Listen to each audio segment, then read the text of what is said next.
Hi, we're Group 2, me, Anthony, and Frayne, and we're here to tackle the sensitive issue of euthanasia. But before we start, it's important that everyone knows what euthanasia is, and that is it's the intentional killing by act or omission of a dependent human being for his or her alleged benefit. There are many reasons to be against euthanasia, but some of them are that it devalues human life and it has a slippery slope concept, meaning that it was originally only allowed for terminally ill patients, but now it's allowed for other people voluntarily, which isn't good. Euthanasia is illegal in all U.S. states, but there is a thing called physician-assisted suicide, which is the ending of a life voluntarily through lethal injections, but that's only legal in Oregon.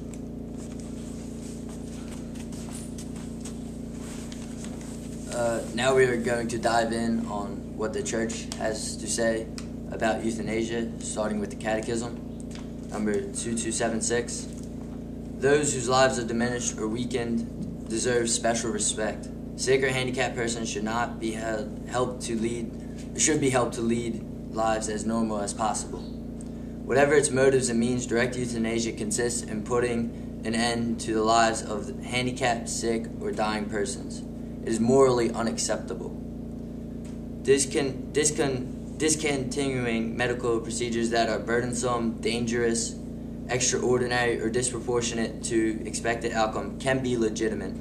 It is the refusal of overzealous treatment. Here, one does not will to cause death. One's inability to impede it is merely acceptable.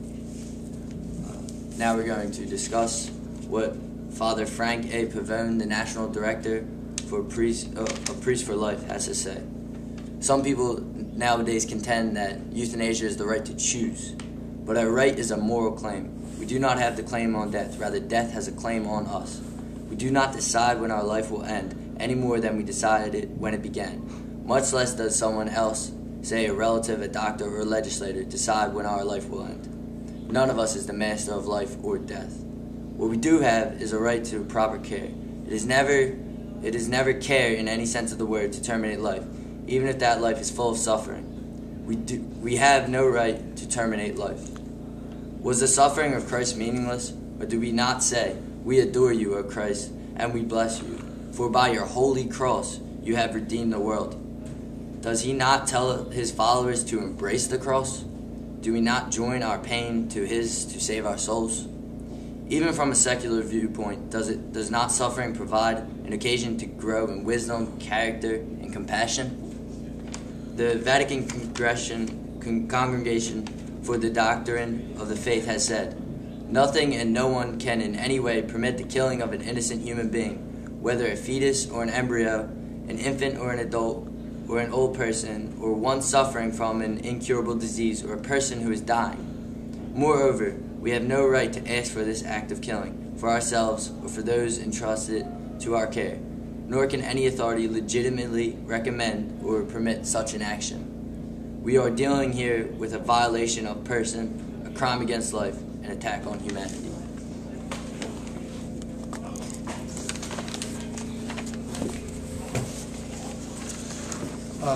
I'm going to have an example of this. A perfect example is Terry Schiavo. Terry Schiavo entered a vegetative state in 1990 after going on the iced tea diet, which later caused severe brain damage to her. She remained in this state for the last 15 years of her life. Her doctors and the courts both agreed that Terry had no chance whatsoever of rehabilitation. Terry's husband, Michael, claimed that Terry said she didn't want to be kept alive through unnatural ways. Because he claimed this, he wanted to take the feeding tube out of her. By doing this, she would die a slow death of malnutrition and dehydration. During this time of Terry's vegetation state, her husband found a new lover. He wanted to marry this woman, but couldn't with it while Terry was alive. He also couldn't divorce Terry because he would forfeit his right in determining her care. Terry's case was heard more than 20 times in Florida courts. Finally, the court ruled that since Michael is married to her, that the decision was up to him. The parents of Terry refused to accept this verdict and took action.